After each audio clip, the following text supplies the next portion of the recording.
T20 3 ஒரு நாள் போட்டி கொண்ட தொடரில் ஆடுறதுக்காக இங்கிலாந்துக்கு இந்தியா போயிருக்கிறாங்க. இதை முதல் T20 போட்டி இன்னைக்கு இரவு 10 மணிக்கு தொடங்குது. இந்த நிலையில இந்திய அணியுடைய கேப்டன் ஸ்ரேயஸ் ஐயர்கிட்ட பத்திரிகையாளர்கள் ஒரு கேள்வி கேட்டிருக்காங்க. யாரை பத்தி கேட்டிருக்காங்க? சூரியவன்சியை பத்தி கேட்டிருக்காங்க. ஏற்கனவே அயர்லாந்துக்கு எதிராக கூட அவருக்கு வாய்ப்பே கொடுக்கல. இப்ப இந்த இங்கிலாந்துக்கு எதிரையாவது அவரை ஆட வைப்பீங்களா அப்படின்னு சொல்லி ஒரு கொஸ்டினை கேட்டிருக்காங்க. அதுக்கு ஸ்ரேயஸ் ஐயர் என்ன சொல்லியிருக்காப்புல, எனது கைகள் கட்டப்பட்டிருக்குது அப்படிங்கிற ஒரு வார்த்தையை பேசும்போது யூஸ் பண்ணியிருக்காப்புல. உடனே புடிச்சிட்டாங்க. கைகள் கட்டப்பட்டிருக்குன்னா என்ன அர்த்தம்? என்னால எதுவும் செய்ய முடியாது, பவர் என்கிட்ட இல்ல, எனக்கு மேல ஒருத்தன் இருக்கான், எனக்கு அந்த அதிகாரம் கிடையாது அப்படிங்கிற மீனிங்ல எடுத்துட்டாங்க.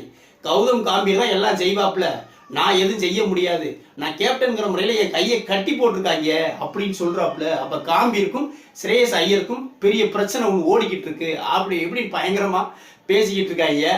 ஆனா இன்னொரு தரப்பு என்ன சொல்றாங்க அப்படின்னா, அது அப்படி இல்லை, கைகள் கட்டப்பட்டிருக்கு அப்படிங்கிறதுக்கு என்ன அர்த்தம்னா, அதாவது உள்ள விஷயங்களை முன்கூட்டியே தெரிவிக்க கூடாது.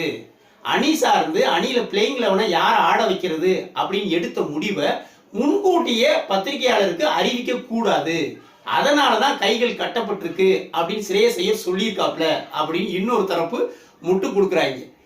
ஸ்ரேயஸ் ஐயர் மேலும் பேசும்போது சொல்றாப்ல, அணி சார்ந்த சில விஷயங்களை நாங்க முடிவு செய்யறோம், அதை பத்திரிகையாளர் முன்னாடி நாங்க சொல்ல முடியாது, எதிரணி உஷார் ஆயிருவாங்க, அதனால அன்னைக்கு நடக்கும் போது அந்த பிளேயிங் லெவனை அறிவிக்கும் போது எல்லாரும் தெரிஞ்சுக்கிறட்டும், அதை முன்கூட்டியே சொல்லணுங்கிற அவசியம் கிடையாது, எது எப்பப்ப நடக்குமோ அது கரெக்டா நடக்கும் அப்படின்னு ஒரு பஞ்சோட ஸ்ரேயஸ் ஐயர் முடிச்சிருக்காப்ல. எந்த தொடர்ல சூரியவன்சி ஆடுவாரு அப்படின்னு எல்லாருமே எதிர்பார்க்கிறாங்க. நாங்களும் எதிர்பார்ப்புல இருக்கிறோம்.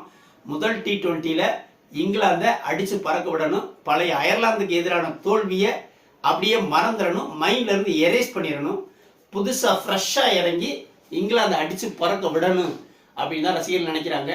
இந்திய டீம் அதை செய்வாங்க அப்படின்னு நம்புறோம். வீடியோ பிடிச்சிருந்தா லைக் கமெண்ட் பண்ணுங்க, குறிப்பா சப்ஸ்கிரைப் பண்ணுங்க. மற்றும் ஒரு வீடியோவில் சந்திப்போம். நன்றி.